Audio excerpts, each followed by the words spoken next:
ជំរាបសួរបងប្អូនទាំងអស់គ្នាស្វាគមន៍មកកាន់ Channel របស់ខ្ញុំជាថ្មីម្ដងទៀតក្រៅពីការចែករំលែកនៅបច្ចេកទេសចិញ្ចឹមមាន់កន្លងមកដោយថ្ងៃនេះខ្ញុំចង់បង្វែរអារម្មណ៍បងប្អូនទាំងអស់គ្នាទៅទស្សនាស្មៅបៃតងដ៏ខៀវខ្ចីនិងបច្ចេកទេសនៃការចិញ្ចឹមគោ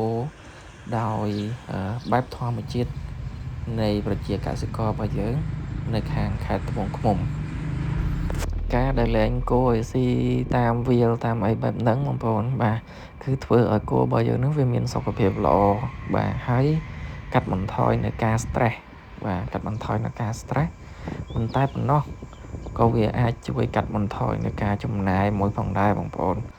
កាលណាយើងប្រឡែងឲ្យវាដើរស៊ីដែរអីអញ្ចឹងគឺគោរបស់យើងអត់ទៅហត់ផ្ដល់ចំណីផ្ដល់អីឲ្យវាពេកទេបាទអញ្ចឹងក៏វាជួយកាត់បន្ថយនៅការចំណាយមួយផងដែរ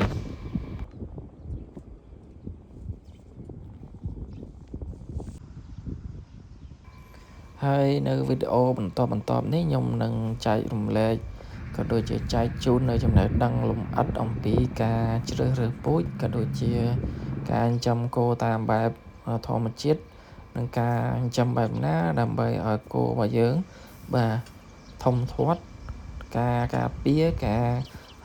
ប្រើវ៉ាក់សាំងការពារការប្រើវីតាមីនជំនួយការចាក់ថ្នាំពៅអីហ្នឹងគឺខ្ញុំនឹងបង្វែរបងប្អូនពីការចិញ្ចឹមមាន់មកការចិញ្ចឹមគោវិញម្ដងបងប្អូន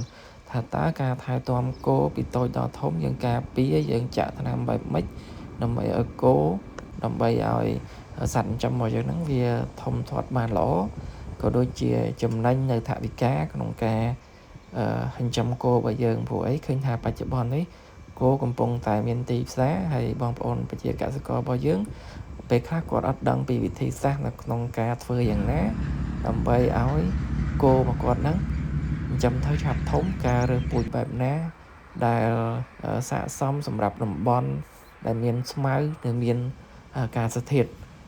ដូចថាប្រែប្រួលញឹកញាប់បងប្អូនបាទអញ្ចឹងដូចនៅខាងត្បូងឃ្មុំនេះគឺគោគេប្រឡែងទេបងប្អូនបាទគេអត់ដាក់ទ្រុងទេគឺបងប្អូនឃើញនៅក្នុងវីដេអូនេះស្រាប់គឺគេប្រឡែងឲ្យដើរស៊ីស្មៅស៊ីអីចឹងទៅអញ្ចឹងនៅវីដេអូបន្ទាប់ខ្ញុំនឹងចែកម្លែកបងប្អូនទាំងអស់គ្នាថាតើយើងត្រូវប្រើថ្នាំបែបម៉េចក៏ដូចជាការជ្រើសរើសពូជបែបម៉េចដើម្បីឲ្យ